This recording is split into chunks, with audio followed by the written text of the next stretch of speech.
We are live now, doctor. Thank you very much, and a very good evening to one and all who have joined us. And welcome once again to another edition of YOSI Journal Club. It's actually a testament that YOSI has been conducting this for almost 3 years now, with a lot of effort put in to make this one of the most watched series at YOSI. So over here, we are going to begin with this session, which is primarily focused on post-operative endophthalmitis, as well as some practical tips and clinical perspectives on management of this entity. So the YOSI Journal Club was based on the publish or perish call to action. And I will start by introducing the current YOSI team, that is the governing council for the year 2024 to 2026, led by our dynamic president, Dr. Divakan Mishra, our immediate past president, Dr. Sonal Kalia, our vice president, Dr. Karan Bhatia, our secretary, Dr. Nilesh Kumar, our treasurer, Dr. Aditya Sethi, and our joint secretary, Dr. Prasanna Venkatesh Ramesh. And they are accompanied by a vibrant team of young ophthalmologists, which forms a dynamic executive board of 20 odd ophthalmologists.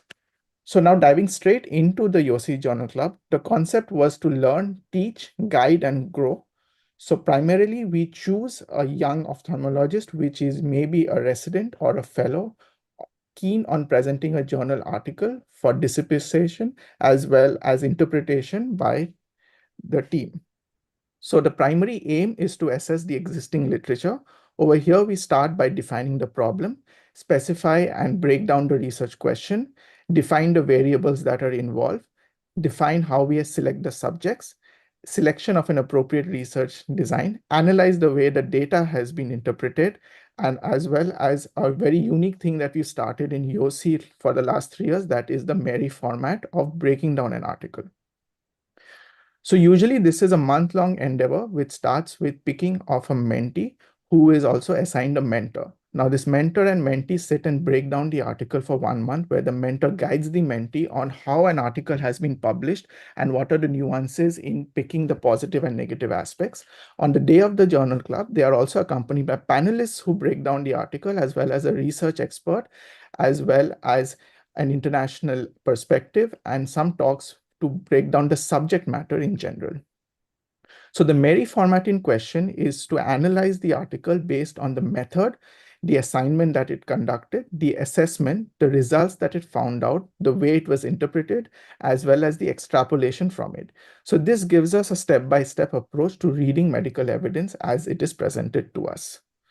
So over here, I would like to introduce the YOSI Journal Club team led by Dr. Prasanna Venkatesh Ramesh, Dr. Sonal Kalia ma'am, who was instrumental in inception of the Journal Club right in the beginning, Dr. Niranjan Karthik, Dr. Myself, Dr. Ayushi Agarwal, Dr. Arshi Singh, and Dr. Karthik Mahalingam. So if you are watching this as a young ophthalmologist and if you would like to participate, I would urge you to take a screenshot of this screen and contact us. You may participate as a presenter, a panelist, a monthly mentor, or even a research expert. Your expertise as well as guidance is very important to us. You can also fill up this Google form or email us if you are interested in being a part of the Journal Club. So like I said, this journal club has gone through many editions. Back in 2021, we tried to go through subspecialty editions. We covered glaucoma, endophthalmitis, cataract, ocular oncology. Then in 2022, we went on to pediatric ophthalmology, oculoplasty, glaucoma, and retina once again. And in 2023, we doubled down on these things and covered all the subspecialties, including oculoplasty, glaucoma, retina, cataract, as well as cornea, once again involving articles that have been published in the last 5 years. In 2023, we brought in some more introductions as well as biostatistics, which was presented by experts in the field as with a guide like Dr. Vanati ma'am, who is currently the editor of the Indian Journal of Ophthalmology. And that brings us to 2024. To discuss the activities that we've been doing in 2024, I would like to invite Dr. Prasanna sir. Thank you, Anujit. Can I stop sharing, Anujit? Yes. Thank you, Anujit. It was just as if you read the 2021 to 2023. So as you can see, Anujit being one of the members of the previous team, we had 4 activities in 2021. It was 5 in 2022, and it was 7 in 2023. And along with quantity, we made sure quality was also there. 7+1 rather, where IGO was brought in with Vanati ma'am helping us with the IGO live wire. And last year we had 3 IGO live wire sessions. And along with that, we also had, you can see another 3 sessions here. First half we had 3 and the second half we had 3. We covered everything from A to Z that you may not have in a journey of publications like plagiarism, approaching rejections and whatnot. And then you can see, again, last year we had a plethora of activities from the previous team as well as the new team. And here we are today, joined by our president, YOSI Devakant sir. A few words from you, sir, followed by our president, Yo team from Nepal, Dr. Amit Kumar Yadav, before we kickstart the session for the post-operative endophthalmitis. Yeah, over to you, sir. Devakant sir, a few words before we start. Thank you so much, Dr. Prasanna. And I really want to congratulate the Journal Club team for, continuing what work was started by the previous team and better. Close your Bluetooth. Dr. Advaita, can you mute your audio? Yeah, so the team has doing tremendous work led by Dr. Prasanna, Dr. Anujit, and Dr. Niranjan, Ayushi, Arshi, everybody. And I would like to welcome our international faculty today, Dr. Amit Kumar Yadav. Due to Prasanna's effort, recently we have come into an MOU with the Nepal Ophthalmic Society, and now we have a very close connection with them. We are looking forward to welcome them in our next meeting as well, that is YOSICON 2025 in September. So look forward to that as well. And this is just a start of collaborations. We look forward to many more such events in the future. And best of luck. This looks like a very interesting topic and look forward to the session. Thank you, Prasanna. We have also been joined by Meenu ma'am, who is a Parent Society immediate past president, I should say. Ma'am, welcome, ma'am. Good evening. Thank you so much. Thank you. Welcome, ma'am. Thank you for joining, ma'am. This collaborative webinar where we have post-operative endophthalmitis journal club discussion where we have a perspective from a mass volume region like Nepal. A few words from you, ma'am, before we start this event. I think good evening, everybody. And I'm so happy to see Prasanna. He's one of the most energetic young ophthalmologists that I've seen. And I think we met first in Indonesia and Asia Pacific Academy Ophthalmology Congress. And I think it is with the initiative of Prasanna and all the members who are there in this team of young ophthalmologists that we could have a partnership. And even our young ophthalmologists from Nepal are very interested, and they are also want to have collaborations. And I think this is a topic which is very important for all of us. So I would like to thank and congratulate all of you, and I think I'm always with all of you. Thank you so much. Thank you. Thank you, ma'am. Thank you, ma'am. Amit, a few words before we start. Yeah, thank you, Prasanna. Actually, the topic is so good, so good. We are talking on the endophthalmitis. So we are talking about how we can resolve this case and how we can proceed further. Yeah. Anujit, over to you, Anujit, to start the proceedings. Sure, sir. Thank you so much. So, so we've always been trying to innovate over here in Journal Club. And before we want to introduce the topic to our junior audience, we thought we'll have a recapitulation of the current practices and management of endophthalmitis, as well as where we are right now before going into the article itself, as well as recent advances. And it gives me great pleasure to invite Dr. Advaita Nag for a capsule talk on this. So Dr. Advaita Nag is currently a Associate Consultant of Ocular Oncology at Mitra Retina at Shushrutai Foundation and Research Center, Kolkata. She has completed her VR Fellowship from SN Chennai, as well as her Ocular Oncology Fellowship from the University of Toronto in Canada. She has a plethora of achievements and accolades, some of which include the John Gaby Prize for Best Research Paper in Canada in 2023, as well as the AIOS International Ophthalmic Heroes Award in 2024. She has also received travel grants to APOIOS Singapore 2020, as well as first prizes in LVPI PG Grand Rounds, PK Chatterjee Award, as well as a few more prizes which go beyond this screen overall. She has over 13 publications. And with that, Dr. Advaita, I'd like to invite you to share your screen and deliver your talk.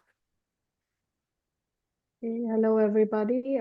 Just give me a moment to share my Absolutely. screen.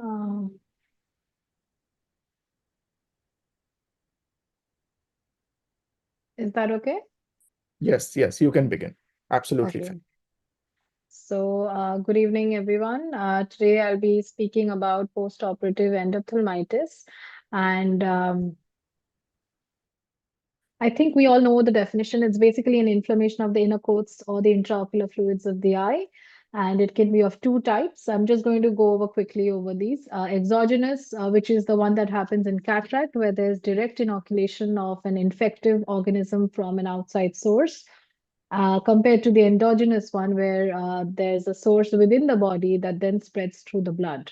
Now, the risk factors for a post-operative endophthalmitis are PCR during cataract surgery, any retained lens matter, clear corneal incisions have been associated more with endo, and also the absence of intracameral antibiotic usage at the end of surgery. Now, we know the common causes of exogenous endophthalmitis. Post-cataract, post-injection also has become quite common nowadays, penetrating trauma, bleb-related and keratitis-related. But today we'll mostly be concerning ourselves with post-cataract because that's the one we encounter the most. It's important to know the etiology of an endophthalmitis case because different etiologies are associated with different infective agents. So for post-cataract endophthalmitis, commonly it's due to Staph epidermidis and then followed by Staph aureus, Streptococcus. Propionibacterium acne is also a cause of post-cataract endophthalmitis, but the chronic version. The other causes can be about 10% of cases of acute post-op endophthalmitis can be due to gram-negative bacteria like Klebsiella pseudomonas, and about another 10% due to fungi like Aspergillosis and Fusarium. Now, depending on the infectious agent, the presentation of endophthalmitis can also differ. So if the infectious agent is something very virulent like Pseudomonas or Streptococcus, the presentation will be fulminant. The patients can present within 3 to 4 days of surgery. But the ones that we commonly see are the acute variant, which present about a week after cataract surgery and are due to coagulase negative staph or Staph aureus and Streptococcus. Chronic endoph refers to the endoph that presents more than 6 weeks after a cataract surgery. So when you basically get a patient in the OPD and you suspect endoph, you must work it up on an emergency basis. History taking is very important, especially inciting event, cataract injection, trabeculectomy, and the onset, acute, subacute, chronic, because as we discussed, these can give you a clue as to the infectious etiology. The progression is also important. Rapid, fast pace can indicate bacterial, whereas fungal endophthalmitis is more slow progressing. Also inquire about the systemic status. Now, examination, we all know to do the visual acuity and IOP, but something that we often neglect is ocular movements. Now, that is very important because if there's a restriction or limitation in ocular movements, it can indicate a progression to panophthalmitis. Also, don't forget to check the adnexa for infection like stye, blepharitis, meibomitis, dacryocystitis, and also check the wound site for cataract, like if there's any vitreous loss, if there's any unsutured wound, etc. The patients usually will present with blurred vision, pain, photophobia, watching discharge. And as you can see in this picture, sometimes the presentation is so overt that diagnosis is very obvious. You can see that there's conjunctival chemosis, congestion, a lot of infiltrates filling up the AC. Sometimes, as in this case, there might be a hypopion. But in other cases, it may be very subtle. For example, this patient where there are only KPs or where there's a fibrin plaque over the IOL. Moving on to posterior segment examination, of course, there's going to be vitritis. The media is going to be hazy. You can get in fungal endophthalmitis, you can get this fungal ball kind of an appearance, and retinal exudates, as we can see in this Optos picture. So one tip would be that in any case of post-op inflammation, you must have a high index of suspicion for endophthalmitis until you prove otherwise. Vitreous haze, there is a grading for that. I'm not going to go into that. Also, it's important to be able to discern whether it's actually acute end-off or it's toxic anterior segment syndrome. TAS is basically something that presents earlier than end-off within 12 to 24 hours. Anterior segment inflammation will be limited. Vitreous will usually be clear in patients with TAS, and they usually respond very well to steroids. Chronic postoperative endophthalmitis has a very different presentation. The eye is quiet, as we can see in this picture. There can be low-grade inflammation. There can be a history of YAC capsulotomy. And you can see that there's some capsular plaque that is visible in this patient. Once you've done the workup, you must do an ultrasound to document the amount of vitreous echogenicity, because serial scans can help in gauging the treatment response. The other things that you must note on an ultrasound are choroidal thickening, as in this picture, retinal detachment, and choroidal detachment. So now coming to the most important part, that is treatment. It has three main components: intraocular sampling, intravitreal injection, and vitrectomy. But before we look into each of these individually, there's this landmark study, that is the endophthalmitis vitrectomy study, or EVS. I'm not going to go into the details, but there's two main conclusions that this study had. Number one was that there's no difference in the final visual prognosis, whether or not you give any systemic antibiotics. The second conclusion is that immediate vitrectomy is recommended only for those patients who have light perception or worse vision. In the others, immediate vitrectomy was not recommended. So now, once you've done the workup of a patient, done an ultrasound, first thing you do is take an intraocular sample. The easiest way to do this is do an aqueous tap. You take about 0.2 ml by paracentesis, and you can see that the yield is very low, about 40%. One tip is that you can try to direct the needle in the areas with the hypopyon. Another way of taking an intraocular sample is by doing a vit biopsy or a vitreous biopsy with a needle, and that gives you a somewhat higher yield of 50 to 70%, but there's always a fear of causing traction. The best way, in fact, is to use the vitrectomy cutter and take an undiluted vitreous sample during vitrectomy, and this gives a yield of 90%.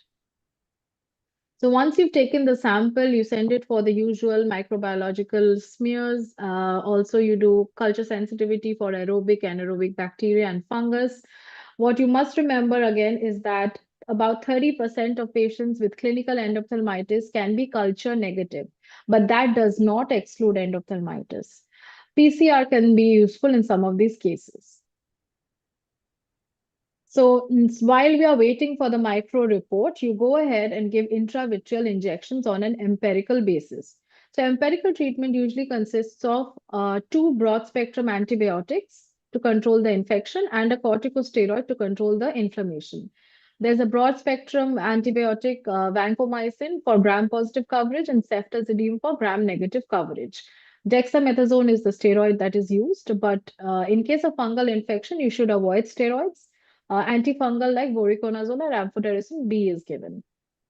In patients with ceftazidime allergy, you can use amikacin, but remember that amikacin should not be used on a regular basis because it is toxic for the kidneys. So the intravitreal injections, each of them are given, 0.1 ml of them is given. The dose is 1 milligram for vancomycin, 2.25 milligram ceftazidime, and about 0.4 milligram of dexamethasone. Vancomycin is something that has a tendency to precipitate. So remember not to mix it with any of the other drugs. You can mix ceftazidime with dexamethasone if you want. I'm not going to go into all the reconstitution. This chart is readily available in most of the OTs. So next, vitrectomy. There's the main rationale behind going for a vitrectomy in endophthalmitis is number one, to clear the media, debulking to lower the infection load, and also it increases the drug penetration. While doing a vitrectomy, you must remember first you may need to do a limbal vitrectomy to clear the AC, as you can see in this picture. Also remember to collect undiluted vitreous to send for micro. PVD induction, well, the EVS did not recommend it, but a lot of us prefer to do a complete vitrectomy now because there's been a lot of improvement in cutter technology. In chronic cases, along with PPV, you can do an IOL explantation. And in severe progressive cases that are non-responsive, you can also go for a silicone oil tamponade. This is one of my cases. You can see the pre and post-op vitreous vitrectomy pictures. Systemic antibiotics, like I said, was not recommended by the EVS, but oral fluoroquinolone, like ciprofloxacin, there is unpublished evidence for that. And in fungal cases, you can give fluconazole or voriconazole. Also, along with that, we give topical antibiotics, steroids, and cycloplegics. So I think it's pretty clear now that when a patient comes, depending on the vision, you either go for a tap and inject, or you go for a vitrectomy and inject. 48 hours later, you repeat the injections. If vitreous tap, if there was no improvement after 48 hours, you can follow the vitreous tap with a vitrectomy. If there's no improvement even after a vitrectomy, you must adjust the intravitreal injections as per the culture sensitivity report. So as we can see, most of our treatment in even today is based on the recommendations by the EVS. But recently, there have been a lot of studies that recommend doing complete and early vitrectomy, irrespective of the visual vision at presentation. Despite all of this, the prognosis unfortunately still remains limited in a lot of patients. And I think we'll be discussing more in the article that is up for discussion today. Thank you all. I'm going to stop sharing now. Yeah. Thank you so much, Advaita. Just one question. So in your practice, do you go in for early vitrectomy now? Pardon? So Sorry, in I your just my no problem. So in your practice, do you go in for early vitrectomy in most cases, yeah, I mean, if there's irrespective of the visual presenting vision? yeah, irrespective, I wouldn't say irrespective, but even I don't stick to the hand movement and PL very stringently. If there's hardly any view and the patient is extremely symptomatic, and I would go ahead with an early vitrectomy for sure. Yeah. Great. But of So course, also inject the patients. That has to be done. Yeah. We have a question also from Dr. Jivya J. You would want to take it up now? What I can, or if you want to take it at the yeah, end. so we'll take it. We'll take it now. So she asked whether to do pars plana vitrectomy versus pars plana vitrectomy with silicone oil injection. So, would you like to answer this in these cases? Definitely, silicone oil injection. I wouldn't. It shouldn't be something that would be routine, I think. But in cases maybe where you've done a vitrectomy and it's come back again, and or where it's a very fulminant case and it's progressing very severely, you can give. I usually reserve silicone oil for recalcitrant cases. Right. On a Thank you routine so much. basis. Thank you. I'd also like to compliment you on your slides. I think all the slides were extremely visually pleasing, as well as the cursor that was going next to it as well. I'd like to invite Niranjan to introduce our mentee for the evening. Dr. Niranjan, are you there? Yes, Dr. Anuji. Thank you so much for the opportunity. And it is indeed my pleasure to welcome Dr. Paras Parikh, who is finally at DNB PGT at B.R. Singh Hospital, Eastern Railways, Kolkata. He's completed his MBBS from Mahatma Gandhi Medical College and Hospital, Jaipur, and done his comprehensive ophthalmology training at RIO Medical College, Kolkata. His key interest is in the area of vitreoretina. Over to you, Dr. Paras. Thank you so much, sir, for the introduction. Good evening, everyone. I'll just please share load your my slides.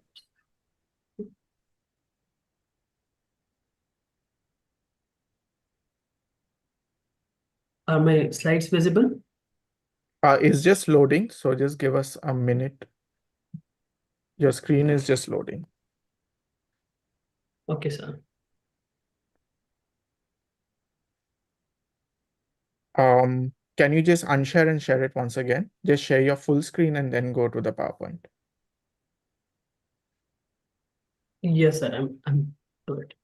Is it visible now, sir? No, it's not visible. It's saying that you just started screen sharing and it's stuck over there. Can you just Okay, I'll try to reload it. yes, just cancel your screen share. Yeah, now it's not. It just became visible. Can you share it once again? I'll share it once again, sir. Yeah.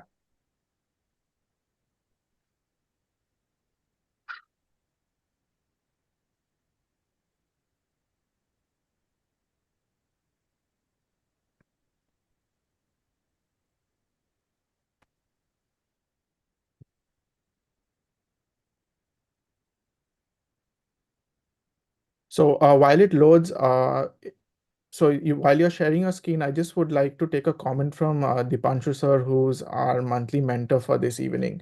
So regarding the question that I'd asked Dr. Advaita, in your practice, what do you see mainly? Do you go for an early vitrectomy as well?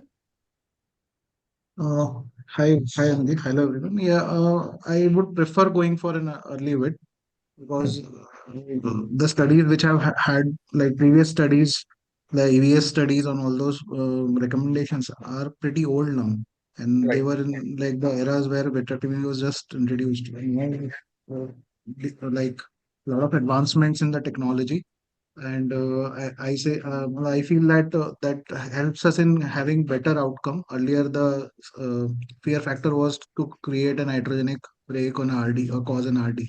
So that has come down because of the technology and the improvement in the cutter, like the technology and the cutter size and advancements. So better to go in early and have early better outcome sooner rather than waiting for better outcome in the later phase. Thank you. Thank you so much, sir. Paras, can you make your screen full screen?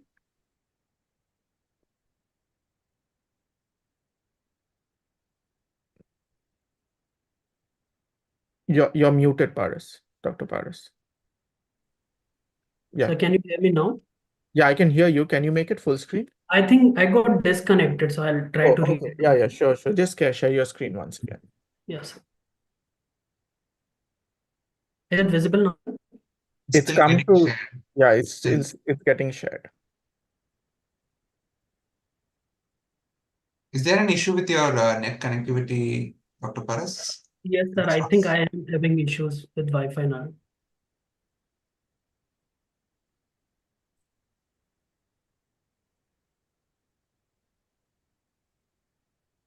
So let me know when you can see the screen, sir. No, not yet. It's still loading. It's still loading, so we'll just wait for a minute. So I'll just read out the comment that Dr. Dipanshu sir has given Divya J. So he suggests that if you've done a complete vitrectomy, you can put silicone oil at the end, especially in post-traumatic end-of cases. And if it's a fulminant endophthalmitis, you can go ahead with silicone oil in post-surgical as well.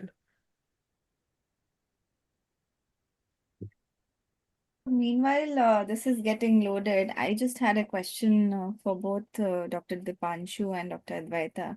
So, if you have a endophthalmitis in a phakic IOL case, yeah, because normally, we just go in and just do a vitrectomy and come out, and it gratifies us more because I have been facing these situations a bit, and then I feel that now when I go inside, I am giving cataract to the patient, and the patient actually came to get the glasses removed, and now we remove the IOL also, and it gets complicated.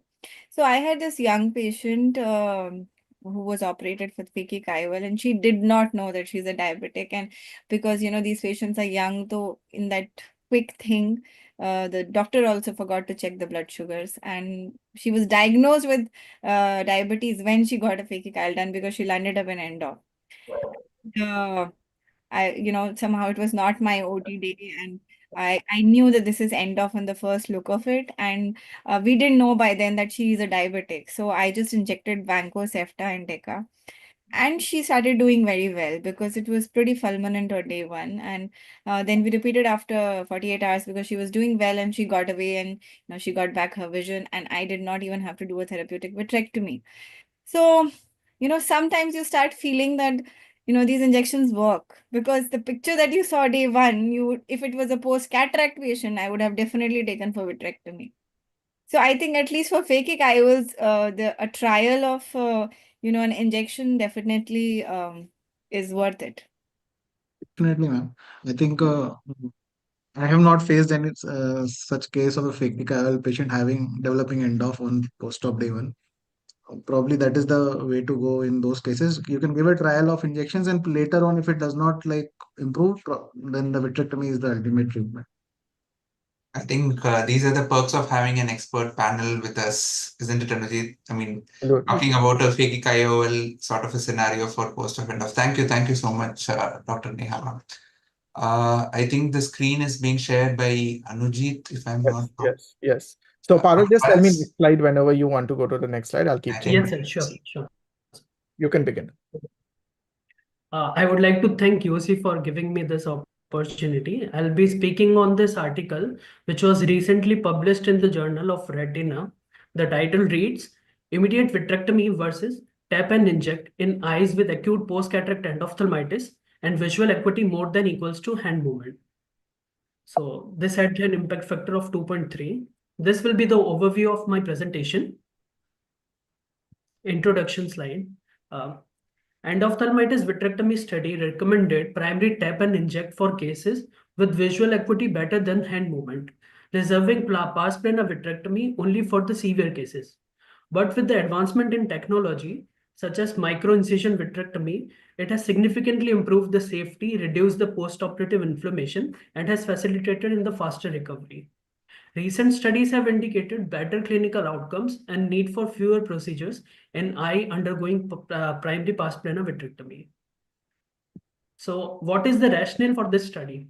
The EVS recommendation were based on older techniques and limited vitrectomy, but this study evaluates whether immediate vitrectomy provides superior outcomes compared to tap and inject. So there were few inclusion and exclusion criteria in the study. Inclusions were acute post-cataract endophthalmitis within 6 weeks of either SICS or phacoemulsification. The best corrected visual acuity of hand movement or up to 618 of Snellen's chart, and age more than 18 years. The exclusion criteria were any other causes of endophthalmitis apart from cataract surgery, retinal or choroidal detachment, history of prior treatment for endophthalmitis, and cases of cluster endophthalmitis. So methods and materials. It was a randomized controlled trial done on 57 patients, which were divided into two intervention groups.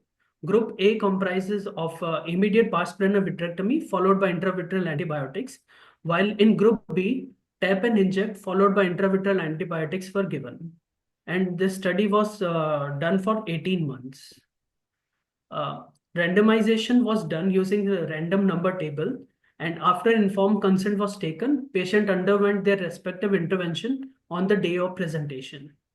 Group A underwent 0.5 ml of undiluted vitreous tap was done, followed by 3-port pars plana vitrectomy, followed by intravitreal antibiotics.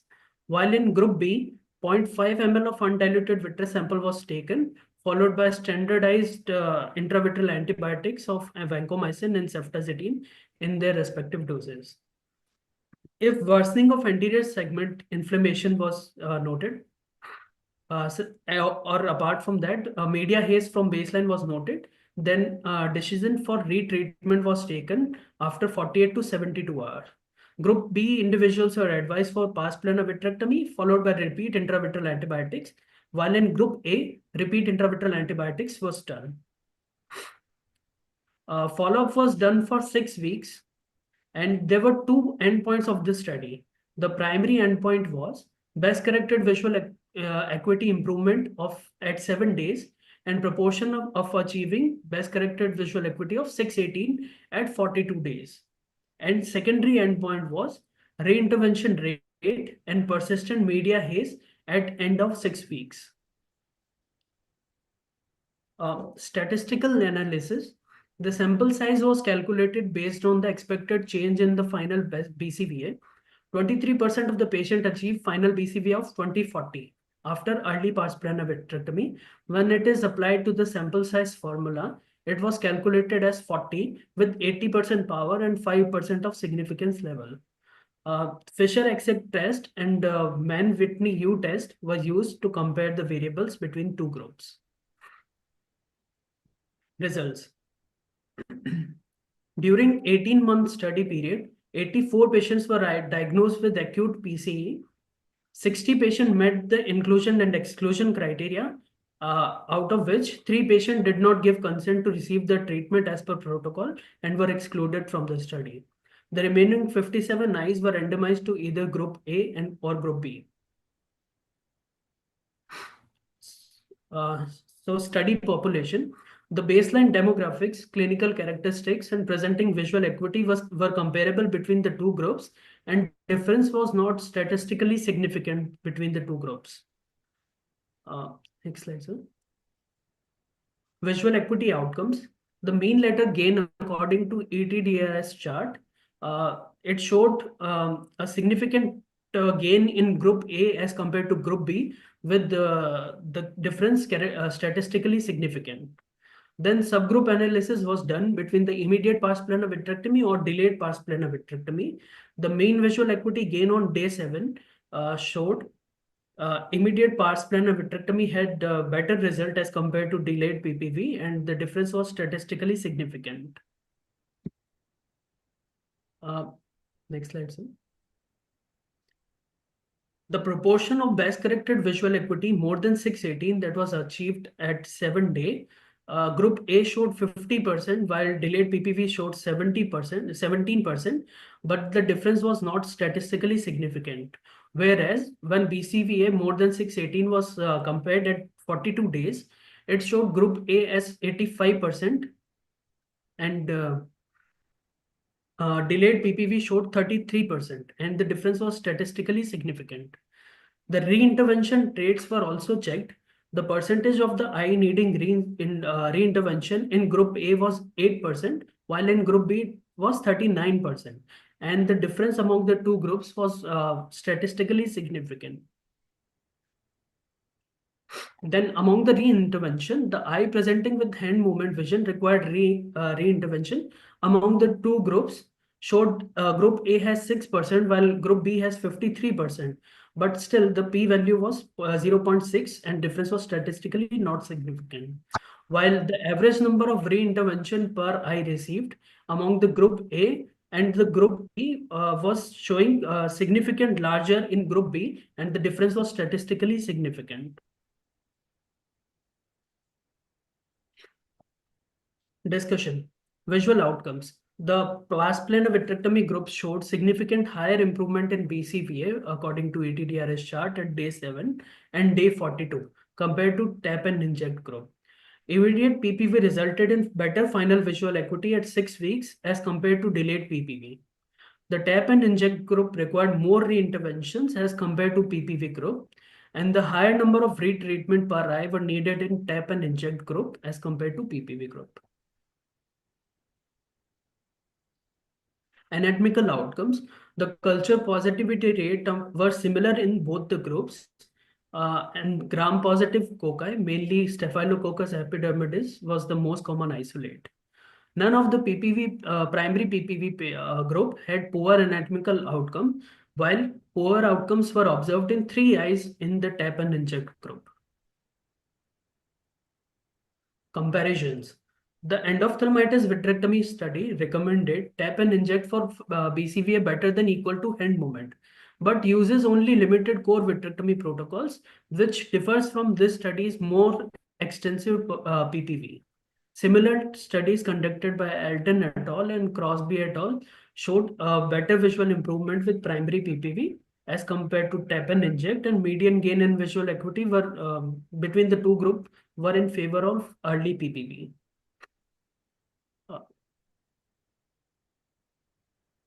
The European Vitreoretinal Society and Cataract and Refractive Surgery recommended immediate PPV in cases of post-cataract endophthalmitis, aligning with the study's finding. But a recent meta-analysis demonstrated tap and inject is non-inferior to PPV in management of post-cataract, post-intravitreal, and post-PPV endophthalmitis. So now, according to clinical appraisal, according to Mary format method, it was a well-designed, robust study with clear endpoints were given. Robust randomization was done, and the standardized assessment was conducted. Assignment was comparable baseline demographics between the two groups. The baseline clinical characteristics were similar between the two groups. Assessment, BCVA measured using the ETDRS chart converted to logMAR for analysis. The clinical evaluation included media haze scoring, intraocular pressure, and anterior and posterior segment inflammation was noted. The re-intervention criteria was clearly given, which was worsening of anterior inflammation or media haze post-primary intervention. Bias minimization was done. The intervention were conducted by experienced surgeons, and objective statistical tests were done to compare the outcomes. Results. Re-intervention was more frequent in tap and inject group. Secondary PPV improved the outcomes but remained inferior to the immediate pars plana vitrectomy. Complications. No significant safety concerns with PPV, though delayed intervention in tap and inject lead to poorer anatomical outcomes in fewer cases. Interpretation. Immediate pars plana vitrectomy lead to faster visual recovery, fewer intervention, and greater visual acuity gains as compared to tap and inject. Although final visual acuity was similar, earlier intervention with PPV reduces the re-intervention rate and provided better outcomes in severe cases.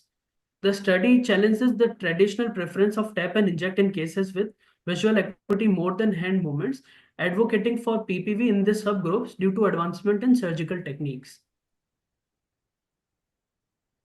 Extrapolations. The strength of the study was randomized design, objective measures, and comprehensive follow-up was done.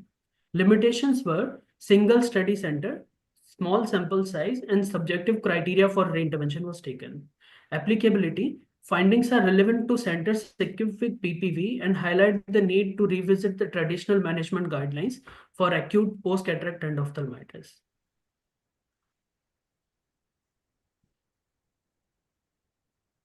These are the references that are used in my study. Thank you so much. Thank you. Thank you so much, Paras. I think you very lucidly broken down quite a difficult article to interpret, especially on a very cumbersome topic like endophthalmitis. We'd move on to the biostatistical critique of this article. So for that, I'll just share my screen. Is Bhavik sir with us? So Bhavik sir has been invited to do the statistical critique. However, he is currently unavailable because he is traveling right now. So he has sent his presentation for statistical. Um, he has sent his presentation with us. So I'll just share his CV followed by his presentation for the audience. So Dr. Bhavik Uttam Panchal is currently he's currently at ASD Eye Hospital at Ahmedabad. He's a Diploma of National Board from LBPI Institute, followed by his fellowship in vitreoretina and uveitis from LBPI. He has numerous awards and honors to his name, including multiple travel grants as well as APVSCR's Best Video Award, as well as a travel grant winner with number of positions as well. He's also been an executive member of YOSI and has been a very vibrant part of YOSI Journal Club for the last 2 years, helping us be the research expert for many, many articles before this as well. So unfortunately, he couldn't join us, but I am sharing his presentation with everyone. Just a minute.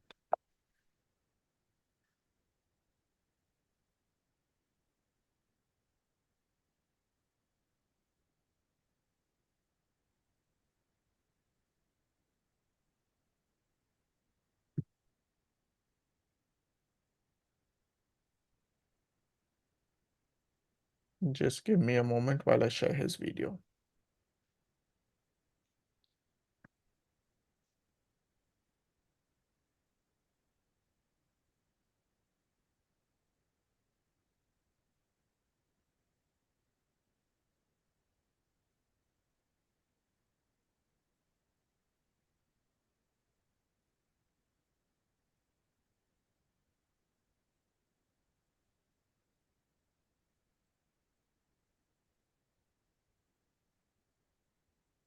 Is the video visible?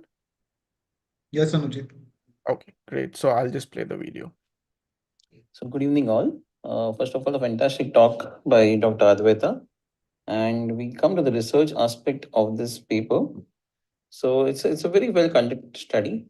And if I have to summarize the key findings, we can summarize in next five headings, that is visual acuity measures, re-interventions, safety and complications, microbial findings, and advantages of immediate PPV. So the final mean visual acuity at 6 weeks was similar between both the groups, and more patients in PP group achieved visual acuity more than 6 by 18. I'm just summarizing what was already described in the paper. In terms of reintervention, rates were higher in the treat and inject, tap and inject group, whereas delayed vitrectomy in tap and inject cases resulted in poor outcomes compared to the immediate PPV. Safety wise, it was okay. Gram positive cocci was the most common isolate, and with immediate PP, we had faster visual recovery, lesser need for multiple interventions, and better outcome in cases with HM vision and presentation. So the research objective here was to compare the functional and the anatomical outcomes of immediate pars vitrectomy versus tap and inject for management of acute post-cataract endophthalmitis in patients with baseline vision acuity of hand movements to 6 by 18. If we look at the key statistical outcomes, there is no significant difference in baseline demographics between the two groups. P values more than 0.05 in most baseline parameter ensured the groups were comparable. Primary outcome was significant visual gain in the PPV group. At day 7, especially the later, at 1 week, the gain in letters was significantly higher. And this continued even at day 42, that is 6 weeks. The final BCV more than 6 by 18 was more significantly higher in group A. Okay, this is both clinical as well as statistically significant. And reintervention rates were higher in group B. Okay. If we look at the subgroup analysis, that immediate versus delayed PPV, at D42, the mean logmar vision in immediate PPV was 0.14, whereas in delayed PPV it was 0.45. Okay, and patients achieving BCV more than 6 by 18 were much higher in immediate PPV group. Same way, retreatment by presenting vision, patients with HM vision had a higher, lesser retreatment in immediate PPV group. So we understand that the immediate PPV is much better. Now we understand how the authors came to this conclusion. So P value of less than 0.05 was considered significant. Okay. And the strong statistical evidence highlighted that poorer outcomes in delayed PPV following tap and inject, and superiority of immediate PPV in visual recovery as well as favor reinterventions. The strengths of the research, if you look at it, this was a prospective randomized design, okay, which focused on immediate outcomes, that is highlights early recovery, okay, which is important for vision gain. And subgroup analysis was performed as well. This differentiates outcomes for immediate versus delayed PPV, right? If you look at the statistical methods employed, we have descriptive statistics, that is frequencies and percentages. For example, demographics, complications, reintervention rates. We had means and standard deviation used for continuous variables like age, duration of symptoms, visual acuity. So visual acuity, when you have to compare for mean and standard, it has to be in logmar. Okay. And comparative test like Mann-Whitney U test, which is a non-parametric test comparing the continuous variables between the two groups, okay, like BCVA, intraocular pressure. Okay. We had the Fisher's exact test, which was used in this article. You show categorical data. So we had, yeah, to assess the significance of differences in proportions. Example, comparison of reintervention rates and culture positivity rates. The subgroup analysis was comparison of immediate PPV versus delayed PPV, and we found that final BCV is significantly better in the immediate PPV group, and proportion of eyes achieving BCV more than 6/18 was significantly higher in the immediate PPV group. Other aspect here was about sample size calculation. This is again based on BCV improvement. It assumed that final BCV improvement of 23% to 40% similar studies and 80% power and 5% significance level was kept, and 60 patients were included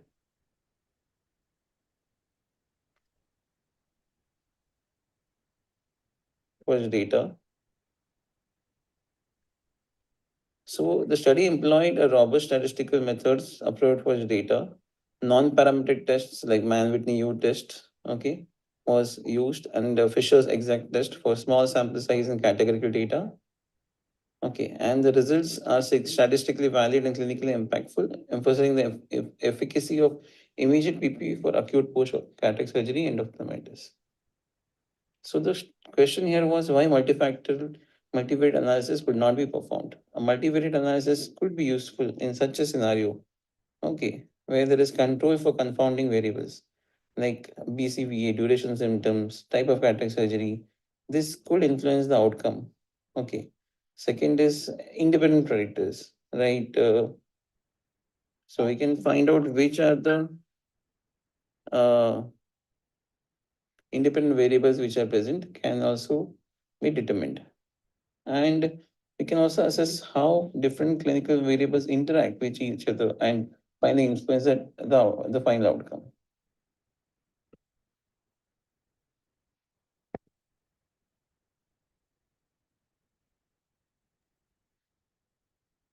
Over to you, Dr. Prasanna, sir.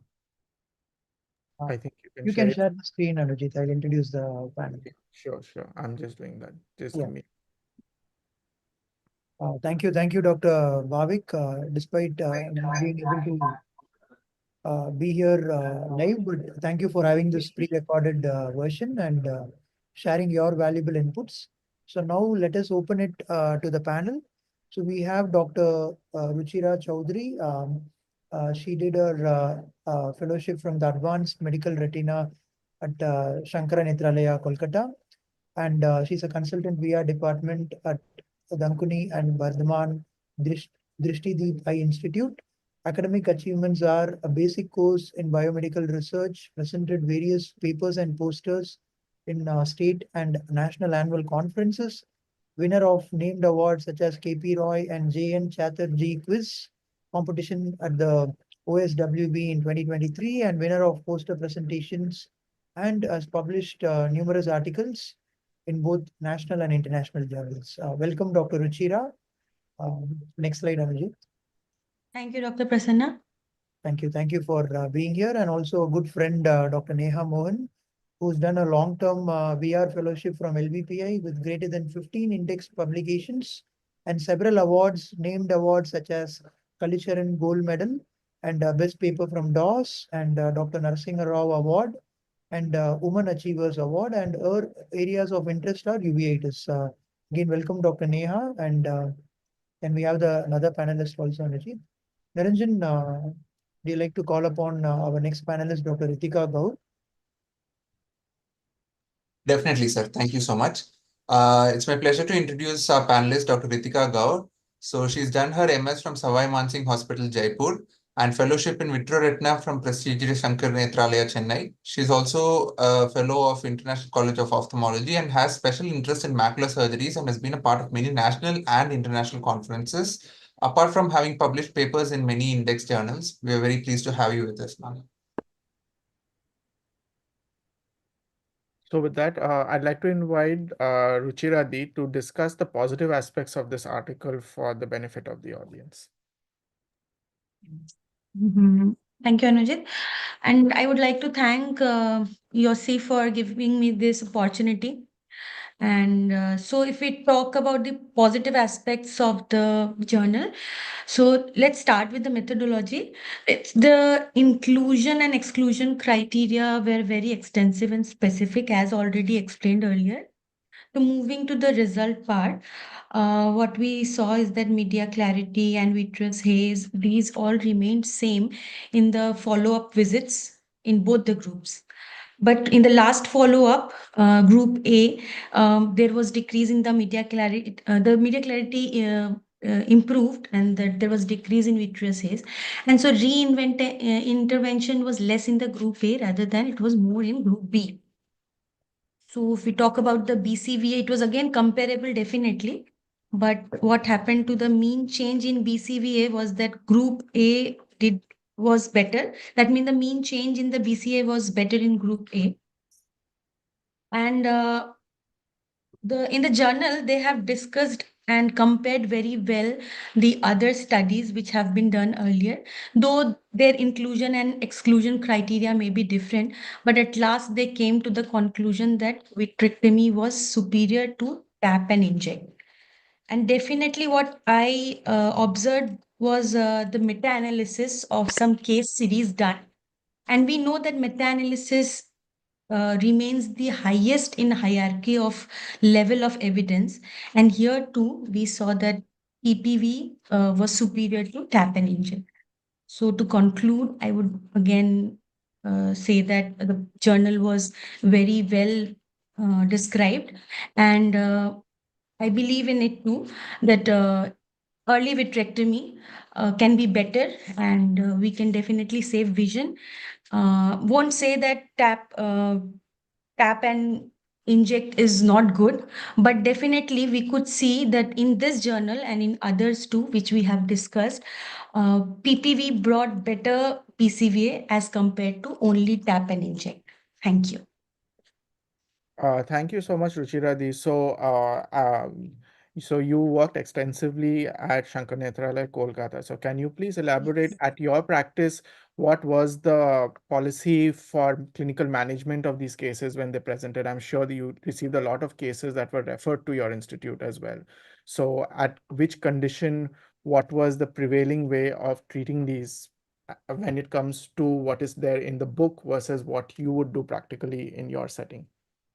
As discussed earlier, Anujit, there have been so many studies, and in the EVS study, we saw that both the outcomes can be similar, and it is better to go for tap and inject.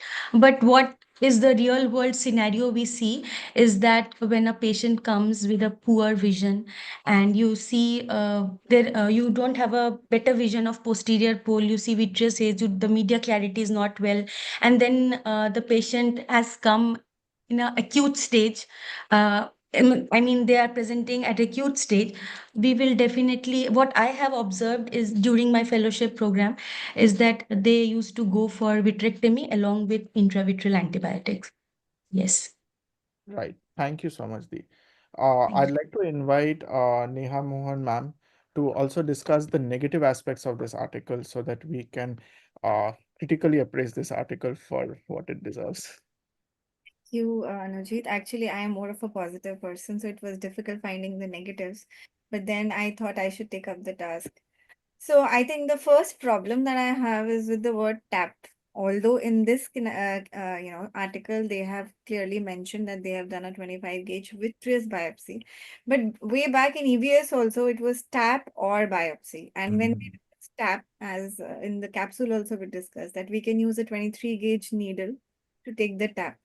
I think this is one of the most gruesome thing that you can do in an acute end of. एक तरफ तो, going inside with a 25 gauge cutter also we are thinking 100 times that should we do vitrectomy or not? What is the hitch in doing vitrectomy? It is the complications, that we face when you see had gone to clear up the vitreous and you see the retina lifting from one place, your heart misses your, beat completely. Oh shit, it's a RD now. Okay. And on the other side, we talk of 23 gauge. That have you seen a 23 gauge needle? I don't think you guys have even seen it. It is very thick, and I have seen people doing those taps, and it is very bad. So I think when these studies are conducted, the word tap should be eliminated. It should be biopsy because that is what we are doing. And even for a periphery guy, we should never advise a tap. That अगर नहीं हो सकता तो tap कर दो, नहीं हो सकता है तो just मत inject. करो. I think all of us will agree on that. Who will do Very what? true. Very true, ma'am. Then the next thing that I would like to talk about, I think that was the only thing that was coming repeatedly to me when I was reading this article, that they don't talk of dexamethasone at all. Even EVS doesn't talk of it. And I think in my practice, I'm always in a hurry to start steroids, even oral. And if I have a patient and my gut is saying this is not end of, but I am just in that 2-3 days period where I'm deciding it is end of or not, and I'm feeling it's not end of. तो unofficially मेरे clinic में मैं उसको 40 mg खिलाना शुरू कर देती हूँ. I don't write it officially on the paper because I'll be medical legally wrong that I am giving when it was in the zone of end of. But in 3 days, my patient, because it was not an end of, just starts improving so much. And if I have done a vitrectomy, the next day I start if it is an end of. And I don't know why these studies don't talk of Talk steroids about steroids. at all. Are they not giving it? Are they not injecting DECA? Because I think the main thing that all of us talk about is that the inflammation is causing the damage. एक बार हमने vancomycin लगा दिया and it is mostly, and that thing has been taken care of. How would the recovery happen? And the thing that they have to do re-interventions, I would attribute because man, you're not giving steroids. And even the complications and even the worse outcomes, everything. Because supposedly I have done a vitrectomy, I have debulked the whole scenario. And in the other case, I gave DECA in my first shot. The media starts clearing up. Why would you need a second intervention? You would not need. But so everything, even there is a case of hypotony. In one of those cases, there is a retinal detachment because you never catered to the inflammation. So the patient probably developed a break and had a retinal detachment, and you are attributing कि हमने injection लगाया सिर्फ इसलिए we lost the eye. Even the inflammation was never taken care of. The ciliary shutdown happened. I finally ended in hypotony. So I think this is one of the major takebacks, and I really want to know from the rest of the panelists, are they not giving DECA in their acute post-op endos, and are they not giving oral steroids? Even after vitrectomy, we give that. And after a good vitrectomy, after giving oral steroids, I don't know if by 6 weeks we achieve our targets. Because follow बहुत लंबा होता है. It is like हाँ धीरे धीरे बढ़ रहा है, धीरे धीरे बढ़ रहा है. Because EVS did analysis, I think, at 9 months, and their analysis was at 6 weeks, which I think is too short a period to, give all these judgments. What about you, Dr. Dipanshu? You don't give oral steroids after I vitrectomy? am all in for steroids, ma'am. I completely agree with whatever you said. Intravitreal as well as systemic. Yeah, Dr. Patil can actually write a letter to the editor.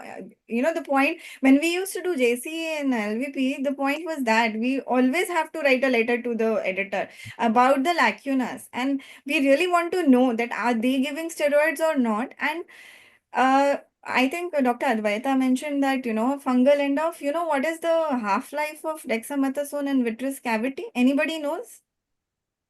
It is just 5.5 hours. 5.1 hours. Yeah. It's People are advocating giving it in fungal end off as well. Yes, not exactly. bad. Even if you have accidentally given it in fungal, you will not harm the patient because it's gone in 24 hours. So Deka को इतना वो बना दिया The जाता है. fear is there. या डेका डाल दिया. अरे मैं तो सबसे पहले डेका ही रेडी करती हूँ कि डेका दे दो भाई, वैंकोसेप्टा तो बाद में बन जाएगा. So डेका नहीं मिस होना चाहिए. And I don't think that I have heard Dr. Subhadra Jalali also saying that, even if you have given it at fungal end of, don't be scared. In fact, in one of the presentations, Dr. Avinash Patange from LVP said that kabhi kabhi fungal end of, which is not responding, actually, he has injected Response better to DECA. medicine to take care of the inflammation that's happening. True. So that is the biggest the study, and I hope that YOSI looks into it, that Dr. Paras writes a letter to the editor regarding this. Anujit, we have a new target this month. I think we chose the perfect person for negative aspects of the article to blow it open. No, very well said, ma'am. Whenever we have a doubt whether this is probably a post-op inflammation or end of, it is always advisable to increase the dosage of both topical as well as oral steroids, then only you can differentiate whether it was end-off or whether it is end-off or whether it is post-op inflammation. Otherwise, you will never come to know what you're dealing with. And also, I think these guys write the articles, but inducing PVD, I'm not sure. अगर तो बिल्कुल हमें disc और सब कुछ दिख रहा होता है, it's just little turbid, then it's fine. We also induce PVD and do it. But if it is so thick that, I am just dissecting, I will never dare to induce a PVD. And they have induced PVD in all the cases and they got away with complications. That's little unreal. And what are we telling the younger ones, that you induce a PVD? No, I would not suggest that ever. Because if it is early, see, sitting in an institute, you get bad cases and you have to do wo sab tam, jam and dand ved and whatever. But when it is a post-op of your own institute and it is just kal ya parson ka, you don't have to go that aggressive. अगर आप डीबल्क कर दो first time में अच्छा खासा without inducing a PVD, 95% of them resolve instead of inducing a PVD and causing all the damage that we can. And anything else? I think somebody talked about the precipitates also. So I would like to just give it a very good thing that Vanco and Septa, I used to think that they precipitate when you mix it in a syringe. All my life, I kept thinking like that. And one day I was injecting in a patient and I saw the precipitate being made on the table. I don't know how many of you have seen, and I got shit scared कि अब ये मेरी जान कल खाएगा कि मुझे कुछ नहीं दिख रहा. And luckily, the next day they were cleared, but they were totally milky white. But this was in a vitrectomized eye. And the next time I injected vancomycin in a non-vitrectomized eye, I again got the precipitates. And this time I was sure that they are going to go away, and they didn't, because the patient's vitreous wasn't intact. And so I felt that when the vitreous is intact, it stays. The problem was the patient was an end-off patient, but he started doing better after the intravitreal injection. So I refused a vitrectomy to him. And he went looking for opinions, and there that clump was being perceived as and he came back to me, shouting कि अभी ये है वो है वो है ये है, and I said, uncle, surgery का जरूरत नहीं है. But eventually 1 month later when he came back, everything had resolved. He had come down to 6'9". So if on table you are seeing this precipitates, don't be scared, because it is not going to harm the patient at all. That's it. I think I've taken a lot of time. I think the entire JC panel is this starstruck with your No, it was very bombastic candid. dissection Very of the valid points, ma'am, actually. It was very candid and it was very practical. And I think Amit also has added that. Amit saying that he's put in the chat box. You want to add something, Dr. Amit? Yeah, I'm really impressed with the name, ma'am. Actually, after there are lots of inflammation after the post-op in some cases. So we are adding a steroid in some cases, oral steroid. As name said, we have to add so that the inflammation can be reduced right now. So we are adding in some cases when we do a tea, there are lots of haze, lots of flare. So we are adding oral steroid for 7 to 15 days. So I felt there is lots of reducing inflammations. So I think oral steroid is one of the best treatment modality right now. Yeah, even the point when they say rate of recovery was slower in the injection group because they didn't give steroids there also. So everything, whatever the lacunas they find, I think can be attributed कि उन्होंने injection लगाया ही नहीं तो rate कम हो गया फिर. Actually, ma'am, when we do intravit, we just give VCD and give vancomycin, ceftazidime, and dexamethasone also we give. So there is lots of inflammation reduced. We don't know whether it is end-op or it is post-operative inflammations. So when we are giving dexamethasone, either it's subcons, it's also reduces inflammations. So I think steroid is one of the magical drug we need to use, I think. But one doubt I had in the methodology also, why they don't include the uneventful cataract surgery? No, they don't include the eventful cataract surgery. Yeah. That is the one at risk of end-off. So उन बेचारों ने क्या पाप किया? We need to know the analysis of that also, that PCR वाला did well or not, and things like those. They always exclude this group. I've seen in a lot of studies कि eventful हमने निकाल दिया. Right. Probably they wanted to include the surgeries which went which were okay, and still they developed end off. They did not want to probably But in real, blame. those ones are very less. You usually have a PCR or something, and then you have an end off, and so okay, I'm done. Thank Ma'am, you. I just want to know if there is very much inflammation on the post-operative day, are you using steroid on the very next day or after some day only? When we, Sorry, I didn't get when your we question. see lots of inflammation post-operatively on the first day. Yeah, I think Dr. Amit, I don't go blind actually. Okay. I personally feel that I have a very good clinical instinct, and my husband is an anterior segment surgeon, so I need to have a good instinct, because he just sends the patient to me with a hypopion, and I have to decide whether this is end off or not. Okay. And it is pressure on you guys also, but it is a lot of pressure on my head. And I have seen two phakic IOL. So one, though I told you, the other phakic IOL, I just didn't want to believe that this is a end off. End off. And I was seeing it was very bad actually. The eye was pretty painful. But I don't know, somehow I felt this is not end off. The pupil was totally occluded. And I asked the girl, did you put the medication properly? Because she looked like a little careless girl. And she said, yeah, I did. So I said, when did you put the last drop? And she had put it at 8 p.m. in the night. And she woke up at 12 noon. Okay, so she was not putting medications for around 16 hours, which is like 1 hourly, and she's telling me कि मैं डाल रही थी. I said, why did you sleep so much?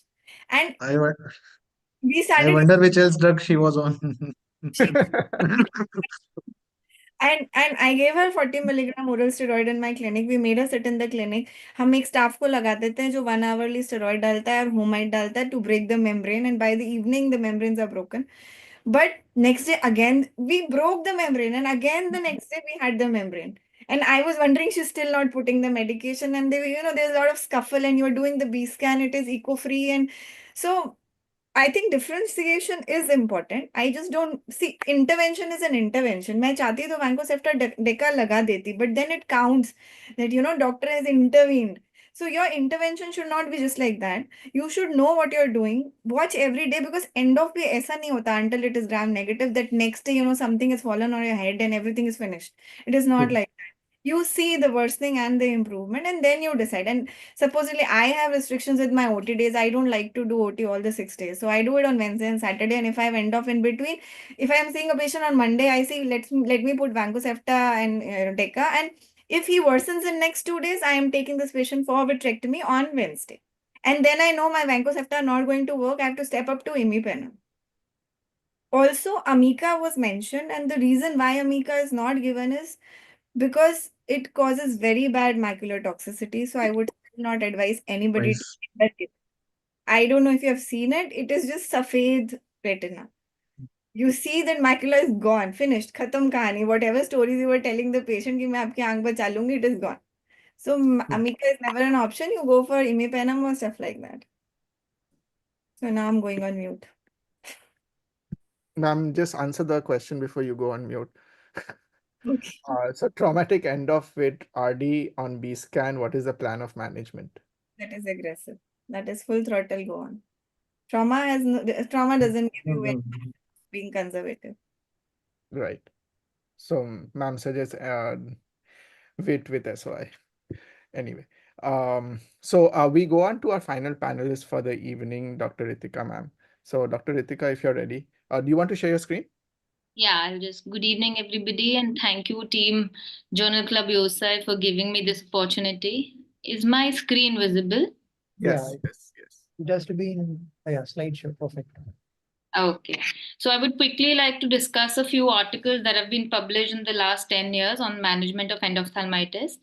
And everybody is asking if the EVI study is still valid, still relevant. But since the landscape of clinical practice has evolved so much, so we should be rethinking about the recommendations provided, especially when our cutters and MIVS surgeries have improved and become so much more safer. So starting from the pre-operative measures, povidone iodine, I think it has survived the test of time for asepsis. It is the most inexpensive drug which acts against every other antimicrobials, and it has very few reported side effects. A 10-minute povidone iodine for disinfection of surfaces and conjunctival irrigation works well. And it has been, there are so many articles saying the same. Then coming to intraoperative, so this was a study which was given by Urban Group of Eye Hospitals, and this was a sequential study where they used intracameral preservative-free moxifloxacin at the conclusion of cataract surgeries, both in patients with PCR and without PCR, and they concluded that the rate of post-operative endophthalmitis was 7 times higher in patients who had PCR, and giving intracameral moxifloxacin significantly reduced this rate of post-operative endoff.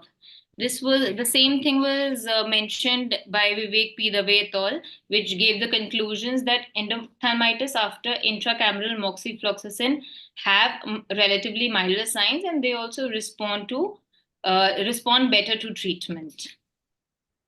Then we have various studies on how to manage post-operative endophthalmitis. This was a study which was published in BMC Ophthalmology in 2022, where they only took patients who had hand movements and they randomized into 2 groups. First group had tap and inject, and the other group had vitrectomy and inject. And they concluded that, and they recommended that early and complete vitrectomy should be the initial plan of management. And history of diabetes was not the determining factor for choosing the initial treatment. And although diabetes patients did experience worse symptoms. Then there was this endophthalmitis management study, which was published in 2023. They had 2 objectives. Firstly, to assess the treatment on the basis of inflammation score. They had a 10 points or to subject to and decide about inflammation score, and to assess most suitable intravitreal for gram-negative infection. So patients who had inflammation score of less than 10 were given tap and inject, and patients who had inflammation score of more than 10, they were subjected to vitrectomy and injection. Then even in the injection group, they had 2 groups where actually in both they had 2 groups, where in group 1 they received intravitreal vancomycin and ceftazidime, and the group 2 received intravitreal vancomycin and imipenem. And they concluded that we should consider both the inflammation score and the presenting vision to decide about management. And there was no significant difference between injection ceftazidime and imipenem in treating gram-negative infections. However, colistin, they said, can be given in cases of multi-drug resistant gram-negative bacteria. There are many reports on where intravitreal colistin usually helps with the management of pseudomonas and other gram-negative multi-drug resistant bacteria. This was a study published in 2014, which also said intravitreal colistin helps. Then there was this SIEVE study, which is complete and early vitrectomy for endophthalmitis. They basically managed depending upon the view of fundus. So if there was view of fundus, they subjected those patients to intravitreal antibiotics. And if there was no view of fundus, they did immediate vitrectomy along with intravitreal antibiotics. However, in the end, they concluded complete and early vitrectomy, which is SIEVE or SIEVE plus. They even went ahead to do a vitreous lavage that provides promptly halting, and it reverses the damage which has been caused. Then this was a study report which was published by European Vitreous Society in 2019. It was an online portal where many retina specialists took part, and they concluded that pars plana vitrectomy was frequently performed regardless of the presenting vision. And increased vitreous opacification was associated with higher probability for performing PP, pars plana vitrectomy. There are many such studies with smaller cohorts. All of them are to the side of performing early vitrectomy for postoperative endophthalmitis. Then the next question comes: if we do vitrectomy, should we put oil or should we leave it like that? So this was a systematic review of 75 articles from 95 to 2002, and they laid out advantages of putting silicone oil and the disadvantages. However, the same group published a report in 2023 which concluded that there's no significant difference in the final visual acuity with and without tamponade, that is between silicone oil and BSS. Then, if we ask whether or not to use steroid therapy along with antibiotics, so many studies have said that adjunctive steroids provide higher probability of having good vision, but the evidence in these studies are weak. This was a study where they injected intravitreal betamethasone immediately and after 3 days, and they said there is no significant difference between the visual outcome of betamethasone injected immediately or after some time. Then the role of systemic antimicrobials. This was a study published in 2020. They said that systemic antibiotics are the way in managing endogenous endophthalmitis and in traumatic open globe injuries. However, these studies did not show any benefit in using it for post-operative endophthalmitis. So to conclude, I in my practice swear by using povidone iodine. In our hospital we use intracameral preservative-free moxifloxacin at the end of cataract surgeries, and I personally prefer early vitrectomy. And intravitreal is Vanco, Septa, and Dexa all the time. Dexa is all the time. And this is intravitreal is usually to buy time, or if the cornea won't allow vitrectomy. And we had a few cases which were not responding with Vanco and Cefta. So we used Vanco and colistin in the resistant ones. And I do use systemic fluoroquinolone oral therapy after the vitrectomy. Thank you. Thank you so much, Dr. Ritika. Ritika, you also don't use oral steroids? I do, ma'am. I do use oral steroids, intravitreal steroids. I think we should take a poll here. Yes. Yeah, exactly. Ma'am, can you, Dr. Ritika, can you stop sharing your screen? Yeah, So, yeah. I would like to invite Prasanna sir to invite Dr. Amit Kumar Yadav. I'm just sharing his CV slide, sir. Thank you, Dr. Ritika. Next, we have international perspective. So joining us from Nepal, the president of the YO Forum of Nepal, Dr. Amit Kumar Yadav. So he has completed his MD ophthalmology from BP Koirala Lions Center for Ophthalmic Studies, and he's also an alumni of Universal College of Medical Sciences. Current roles: founding member, secretary, and recently elected president as well of Young Ophthalmologists of Nepal. Joint treasurer of Nepal Medical Association and executive member of International Society of SACS Nepal chapter. He has a work experience at Janagi Eye Hospital and medical officer Chandra Nigapur Hospital, and he has many publications to his credit. To name a few: the clinical etiology of optic neuropathy at Janaki Medical College, and he is also participating active in various conferences such as Nepal Ophthalmic Society Conference, APAO, in Malaysia as well as Indonesia, and he's a council member representing Nepal in the YO platform at APAO. So thank you, Dr. Amit, for being here, taking your time. Nepal being a center of high volume, we would definitely like to hear your perspective as well on endophthalmitis, and Amit is going to talk to us on prophylaxis, is what he wanted to talk on. Over to you, Dr. Amit. Thank you, Prasanna, and thank you, YOSI, for providing me this platform. Actually, my talk will be on prophylaxis for the management of endophthalmitis. And actually, prophylaxis is the critical in reducing the risks of this condition.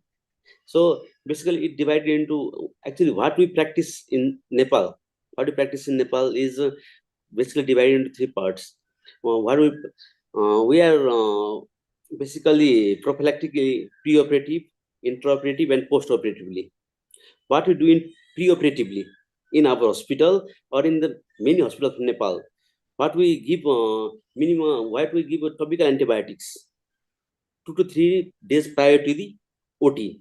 But sometimes we give, sometimes we didn't give, mainly. Then when the patients come to our OPD, he went to the pre-anesthetic checkup. Then we have to treat that case with blepharitis, conjunctivitis, or anything. We don't admit that case on that day. We just treat primarily that case. And in the preoperatively, we just scrub all the eyelid, conjunctival sac with the povidone iodine. It's the gold standard of our hospital and in many places of our hospital in Nepal. And intraoperatively, what we did in our hospital or in many hospitals, what we did is sterile technique is one of the most preference technique. So there is strict adherence to the asepsis during surgery. So there is proper draping, surgical glove integrity, and proper hand hygiene. Simply, and before performing the OT, again we perform the betadine wash around the eye globe. But before performing betadine eye wash in the OT block, we prefer we also do betadine scrubbing again. So we do 3 times. Firstly, preoperative in the pre-anesthetic checkup, betadine wash, betadine scrub, then in the OT block, then in the OT table. After performing the OT, we just give we just prefer intracameral moxifloxacin. This is the gold standard intracameral injection what we prefer in Nepal. And we just try to reduce the surgical time. While we are performing today, we actually we perform around 150 cases in a day. But with every cases, we just reduce surgical time. Just if we are 3 surgeons, we just reduce surgical time. And the post-operative prophylaxis is another management for us. So we give steroid. We just prefer predacetate, eye drop 1 hourly, postoperatively. This is the first line of treatment. With sometimes we prefer antibiotics eye drop, and there will be close monitoring of the patient. We will just educate the patient if there will be some symptoms like redness, pain, or vision changes. Immediately, just come and visit our OPD. And there are some additional measures for high risk patients. If we see just like if we do PCR in the OT, example, we do PCR in the OT, we just give them oral antibiotics. Ciprofloxacin is the choice of drug in our setup. We just give ciprofloxacin tablet for 5 to 7 days, 750 mg. This is choice of drug. So, and there is some special scenarios just like post-traumatic endophthalmitis, where we have to prepare OGI. We just use oral antibiotics. The oral antibiotics choice of drug is, I think, in our setup is ciprofloxacin is the choice of drug. So basically, what we do in our setup of Nepal, if we find something post-operative inflammation or something hazy cornea or redness, pain, we just evaluate the case. We didn't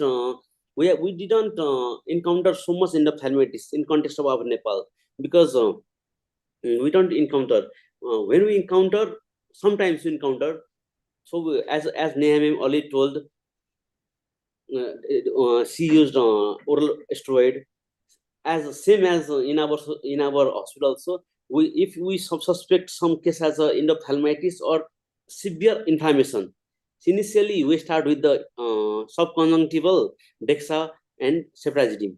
Initially, if we suspect there is more inflammation, we give vancomycin, ceftazidime, and dexamethasone intra-bit, and we just tap and just send sample to the OT. And then if we find something more severe case, then in the last we just do vitrectomy. In the last scenario, when there is compromise with the vision, just like hand movement or more than hand movement, then just we do vitrectomy. But initially we just prefer intravit in our society. Okay, Prashant, that's what we actually use over here. Thank you, Dr. Amit, for sharing your expertise as well. Dipanshu, you want to answer those questions, or Amit also? What's the time? Ideal time is around 3 minutes. We should keep it for 3 minutes and then wash it with saline. Yeah, actually the betadine. Actually, we do betadine scrub in the 3 phase. We do a betadine scrub in the pre-anesthetic area, firstly, then in the OT block 3 times. In the pre-anesthetic area 3 times, around the eye globe with the eyelid margin, around the eyelashes. Then in the OT block 3 times around the eye margin. Then in the OT table also 3 times. This is the primary thing what we did in what we are doing in the OT practices right now. Betadine scrub is the ideal thing what we are following. So we didn't. I think I have been practicing for more than 6 years, but I didn't found any end up. But we getting sometimes more and more and inflammations. But we are controlling with the. Sometimes we are giving the oral steroid. Sometimes we are giving them some cons, dexa and ceftazidime. But in the OT, what we did after the completion of the OT, we just give in subconjunctival dexa to every patient with intracameral moxifloxacin to every patient, whether it is phaco or whether it is SICS. Thank you, Dr. Amit. Thank you, Prasanna. Thank you.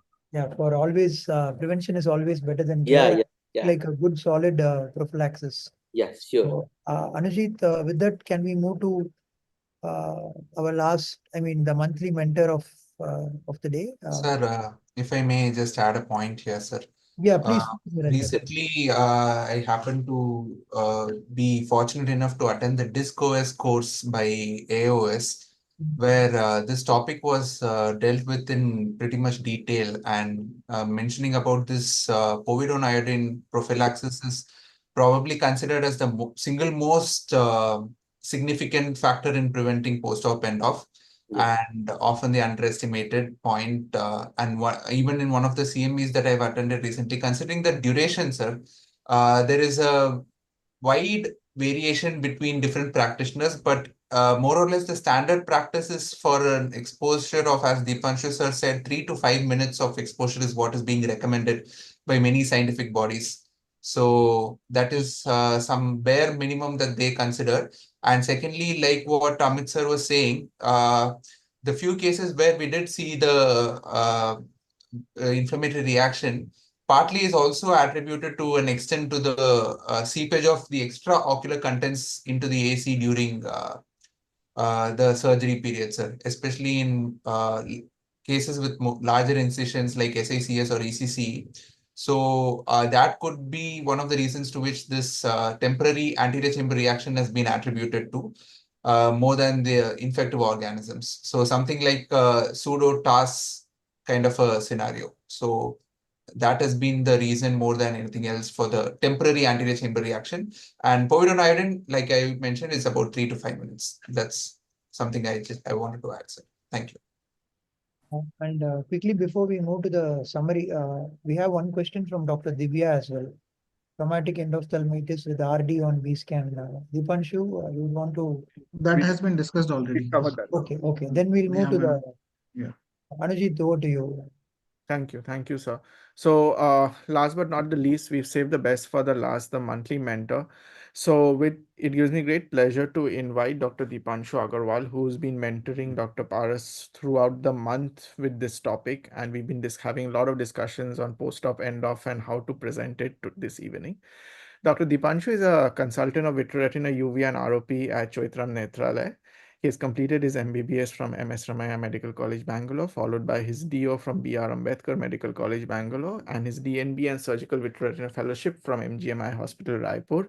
He has a vast experience of over greater than 1,000 vitreoretinal surgeries and 3,000 other vitreoretinal procedures, with his interest lying in mostly complex cases in vitreoretina. He has over 20 PubMed cited publications and is known especially for his very approachable teaching attitude to his DNB students and fellows who keep him in very, very high regard. He has performed live VR surgery very recently, which I was fortunate to be a part of as well. He has he has the coveted IGO Silver Award and the IGO Appreciation Award in IOC 2022 and 2024, as well as the winner of the Young Retina case competition at AIOC 2023. With that, sir, I give you the floor. Thank you, Anujit, for the kind introduction. And thank you, Prasanna, as well. So I would like to, I'll try to keep it brief. There are a few points in whenever we discuss about endophthalmitis, which are debatable. Like we need discussion on that. There are different groups in India as well as abroad have different thought process. In my presentation, I will basically present some data. That data is from the VRSI survey which we recently conducted. Hopefully, it will be published soon, and some of the literature which I think few of it is already covered by the previous speakers. I would like to highlight, support those data with the literature that is there. So the debatable point which come across whenever you treat patients of endophthalmitis, whether you should happen inject or go for early vit, whether you should do a core vit or a complete vit, whether one should whether AC tap is good enough to have good culture sensitivity, or whether one should go for vitreous biopsy or silicone oil usage as an post in the cases of endophthalmitis, and how does the EVS recommendations like what is do they hold good in the today's era, or do we need to revise them? So, if we have to look at tap and inject versus early wit or core wit versus complete wit, that recent survey showed that nearly 50% of the respondents, mind you, these were the vitreoretinal surgeons of India, and the survey respondents were the VR surgeons of India. So, still with the advancement in technology, nearly 50% of them would do a vitreous or AC tap along with intravitreal antibiotics, and only 30% of the retina surgeons would go in as the primary management for acute post-cataract surgery and ophthalmitis. So if we look at the literature, EVS study we have already discussed. So few literature recently published studies from Germany, from Dr. Kun group, especially also from India, Dr. Nagpal and Dr. Tara Prasad sir is extensively working on on endophthalmitis. So all these recent studies suggest that early and complete vitrectomy has better outcome versus tap and inject. At least it helps in regaining the visual outcome in an earlier phase, and has better anatomical outcome as well, and lesser re-intervention rates. Now, if we have to speak about the AC tap versus vitreous biopsy, some of the literature suggests that in EVS also, nearly only 22.5% patients we could achieve good culture sensitivity positivity, whereas 50 more than 50% was seen in vitreous biopsy. Similar results were seen that vitreous biopsy scores over AC tap in um, having good culture sensitivity. And in the current survey, most of the VR surgeons recommended that that vitreous biopsy should be preferred.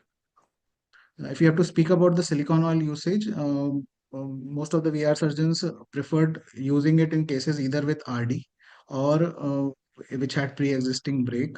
Only in those cases, but few of them still used in selected form of endophthalmitis, and only less than 10% would use in all forms of endophthalmitis. So if we have to look at the literature, Dr. Nagpal had published this in Asia Pacific Journal in 2012, where he studied PPV with or without silicone oil in surgical management of endophthalmitis, and he had included both post cataract as well as post traumatic endophthalmitis, and they found that it has better visual outcome when the silicone oil was used. Similar results were obtained by Dr. Weber et al. And Kang et al. And an important article published by LVPI group, Dr. Dave et al., where they analyzed the importance of silicone oil, whether does it possess any antimicrobial properties, and they also suggested that it is always like it is preferable to use silicone oil in these patients because of the antimicrobial properties it has. If we have to speak about the EVS recommendations, so when we ask the respondents whether they still follow the EVS guidelines in deciding the initial management of post-cataract surgery endophthalmitis, nearly 60%, like 58% of them said that they still follow the guidelines. However, most of them did not extrapolate to the other forms of endophthalmitis like post-traumatic or post-injection or bleb-related endophthalmitis.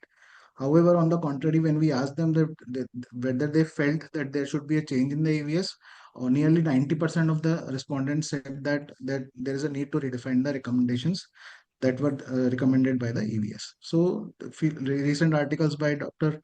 Panahi et al. And Frank Kuhn group also suggested that EVS guidelines are pretty old now, and we have advanced a lot in terms of surgical techniques and surgeon experience also, and that's why it is always there is a need to redefine these criteria and the recommendations laid down by the EVS guideline.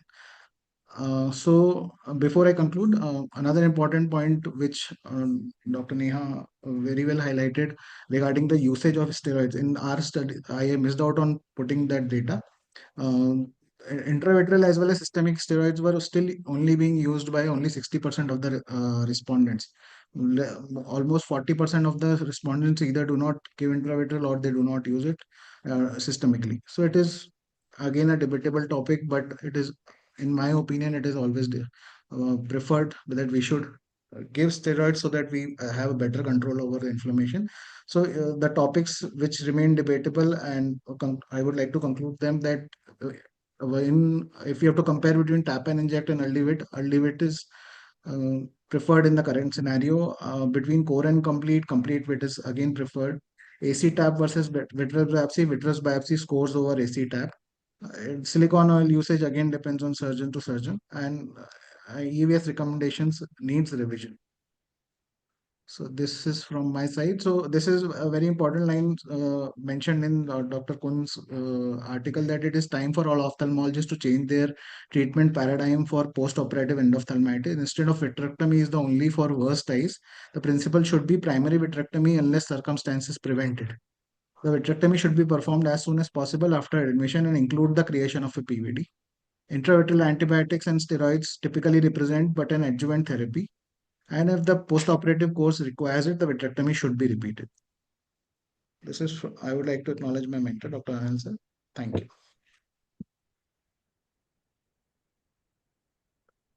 Thank you so much, sir. Do the panelists have any questions or anything they would like to discuss? Yeah, I just have a recommendation for Dr. Amit, because I think he spoke about subconj, DECA, and some antibiotic post end off. So I was doing my post graduation in the year 2009, and I have seen those injections being given, and I think it was after evisceration and enucleation. This is the second most painful thing that I have witnessed, because the patient in end off is already in a lot of pain, and when you give these subconch, they are really painful. But that time we used to think that this is essential, so we used to give, it gives that massive subconch bleed and so many things. But when I entered LVPI, I think that was made very clear to us from the beginning that subconch have no role. You can give it after post cataract surgery. I'm not asking you to change that, but in an end of patient who is already so much in pain, actually, this is like a death sentence. Giving an intravitreal is because of the pressure, you must have seen the patients grueling and putting it subconch. And Dr. Amit, trust me, you go through the literature, the topical penetration of all these steroids is so magical. You don't need to give subconch. And, you start doing it for yourself and you will start realizing that this is not required. I would definitely advise you that, because, sometimes we listen to somebody like, I was doing all my RD surgeries with belts. And then I listened to Dr. Subhadra and few more biggies, and they said that we don't remember when did we last put a belt. And for me, belt was like the savior when you do an RD surgery. And slowly, I started losing it out, and I think now it's 6 years. I've also never put a belt in an RD surgery. So people who are more experienced, I think we should listen, and I would just recommend decide for yourself, but slowly get away with the subconscious thing. It's very painful. True. Very true. Fine. Does anyone have any more I'll, questions? yeah.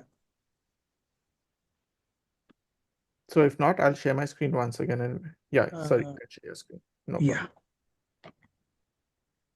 So thank you everybody. So with that, we come to the end of this wonderful session. So we have this e-certificate distribution at the end of our YOSI Journal Club. I would like everyone to switch on your cameras as well. We would like to take a photograph at the end of the distribution. So thank you, Dr. Amit, for joining us all the way from Nepal for sharing Thank you, your Prasanna. international. Thank you, Amit, and thank you, Dr. Paras Parekh, for participating as a presenter and sharing the views on the article on post-operative Thank you so much. endophthalmitis, and which has garnered good discussion. I think this has been one of the longest journal clubs. Anujit, anything that you can recollect of? I think close to 1 hour, No, 45 this has minutes. been the longest, mostly because of discussion and Neha ma'am's bombastic take on the article. Yeah, it was very Definitely. candid and very practical too. And thank you, I must Dr. agree, Prasanna sir. I mean, this has been a very fruitful discussion with all the points being very useful for practical application. So At one point in time, we had 25 plus logins in Zoom with many participants from Nepal as well. So thank you. It was Thanks learning to experience for me as well. It was Thank you. very extensive discussion. Thank you. Love to Thank be you, the Dr. part of Paras. QC again. Thank you. Yeah. Thank you.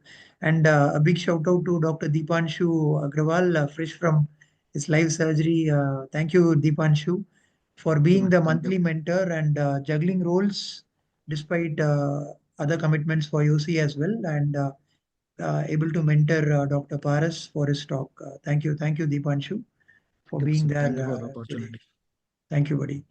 And we have again Dr. Bhavik Panchal sir. Though he was not able to join, he was able to record and send this recording. So he was able to be actively participating to the research expert role, and who has been always fruitful in many discussions in the previous journal club sessions as well. And we also had a capsule talk by Dr. Advaita Nag. Thank you, Dr. Advaita Nag, for being here and sharing your expertise. And of course, the panel who generated a lot of discussion, Dr. Ruchira Chaudhary, again, ever dynamic Dr. Neha Mohan, and Dr. Ritika Gaur. Again, thank you to all the three for generating a good panel discussion, which made this evening very fruitful. And I think many learned a lot. And this is going to be archived in our YouTube. And I also like to thank Dr. Naranjan, who's been very active in our journal club, who's also a core member for the last year or so. And this whole webinar would have not been possible without the man on the screen, Dr. Anujit Paul. So a big round of applause and 3 cheers to Dr. Anujit. Anujit, thank you for conceptualizing this A to Z. Anujit conceptualized this whole framework of Journal Club, and he brought in a group of people where I had more of logistic role to play and getting the other things ready. Thank you, Anujit. From flyers to the topics, we had 8 yo experienced people, I should say, 1 international and 7 Indian. Thank you, Anujit, for bringing this group of people and getting this archive ready on our platform. And last but not least, I am taking care of Journal Club, and any one of you looking at this, feel free to connect with me or any one of the team, Anujit or Niranjan or any one of us. We would definitely like you to also take up leadership roles, and you can have a month for your specialty if you have good suggestions, always drop into the suggestion box at yosi.journalclub@gmail.com. And we would also like you to take up different roles, and we are there to mentor you and also place you in different subspecialties. So with that, I hand it over to the man of the moment, Dr. Anujit. Again, your closing statements, Anujit, and another formal vote of thanks from you. No, I think we all need to thank you, sir, for being our umbrella throughout this whole thing. I think Dr. Prasanna sir works behind the scenes a lot, and a lot of us just take those things for granted. So there are a lot of things which he has done which maybe nobody knows about. But for that, I thank him. For the stuff we don't know that he does, because we all see what he does. So there's a big difference between the known and the unknown of PVR, sir. Anyway, so I hope everyone had a very fruitful discussion. I think this was a very pertinent topic because I think with the rise of cataract surgeries and low-cost cataract surgeries and cataract surgeries with in high volume centers, residents find it very difficult to manage post-op inflammation, severe uveitis, understanding the boundary between end-off and non-end off. Knowing many residents have come to me and asked me that when should I give intravitreal injections and when should I go for a vitrectomy. So that's why this entire session was structured, and I'm really happy that it turned out to be a great one. So thank you, each one of you. I think we've had the longest journal club, but for very good reasons. And fine, I hope we meet again after maybe a year with some more discussions and updates on management of end of maybe more steroid use in place of antibiotics. And also, Numerotech, thank you, Numerotech, for again being there to support all the technical aspects. I think the Manjula ma'am is here. Thank you, ma'am, for being part of it. With that, I request all of you to switch on your camera for our mandatory selfie. Dipanshu, Dr. Amit, Dr. Ruchira, Dr. Divya. Dr. Shipra, if you're there. Yeah, Dr. Divya, Dr. Sipra. Everyone can put this sign up. Yeah. Manjula ma'am, we can go off live if you can hear us. Okay, doctor. So I'll just take the photo in 3, 2, 1. Right. Okay.